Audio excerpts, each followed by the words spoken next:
You're here for another edition in the Jehovah's Witness series, where you can become an expert on the Jehovah's Witness and the scriptures that they use in their attempts at world domination. Learn how to stop the conversion tactics at the door and turn the table. In this episode, we will be discussing birthday celebration.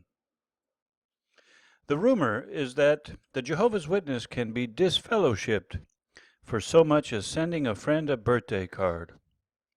"Thou shalt not celebrate birthdays," says the Watchtower Bible and Tract Society. Why would someone be considered an outcast for celebrating another year of life granted by God?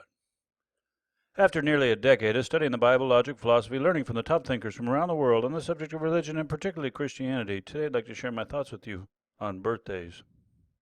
The Jehovah's Witnesses are taught that we shouldn't celebrate birthdays because birthdays are referred to twice in the Bible, and both people were evil men who had someone executed on their birthday. Therefore, birthdays are evil and should not be celebrated. Are the Jehovah's Witnesses correct here? Should Christians celebrate birthdays? How do the Christians respond? The Christian response to this argument from the Jehovah's Witnesses is they might say that one of the most important things to learn after the Bible is logic. God has made our minds to recognize truth and to think His thoughts after Him, and God is logical. Practicing logic can help you recognize bad arguments from good arguments. Many false teachers have persuaded many people with bad arguments. And this argument that is presented by the Jehovah's Witness is a bad argument because it contains a logical fallacy or error. The fallacy is called guilt by association. An example of guilt by association is as follows. Jack is a criminal. Jack has purple hair. Therefore, you should not dye your hair purple, or you'll become a criminal. Or Jane is a Muslim. Jane is good at math. So if you want to be good at math, you should become a Muslim. Another example would be, during the time of the Inquisition, the Catholics did a lot of evil on the day they celebrated communion. Therefore, you should not celebrate communion. Or, the Pharaoh and Herod are evil people.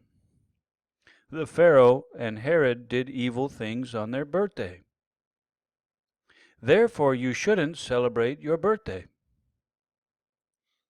Do you see where the error is imposed? The error is imposed whenever you make an association that is irrelevant to the conclusion. Whether or not Jack has purple hair or red shoes, etc., it is irrelevant to the fact that he is a criminal, unless you can show a causal connection, show that purple hair causes Jack to be a criminal. And likewise, whether or not Pharaoh and Herod celebrated their birthday is irrelevant to the fact that they are evil people, unless you can show some causal connection that celebrating your birthday causes you to do evil.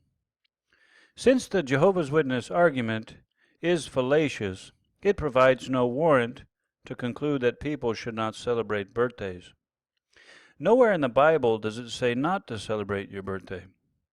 If a person wants to celebrate his or her birthday and gives thanks to God for another year that they were allowed to live, and to enjoy fellowship with friends and family, who are also grateful to God for bringing you into this creation, then so be it. Thank you so much for watching. Please be sure to tune in to our other videos. It is always interesting and sad to see the length that people will go to cover up their false teachings. Love God with all your mind. Read your Bible. Questions and suggestions are welcomed. Please post them in the comments below.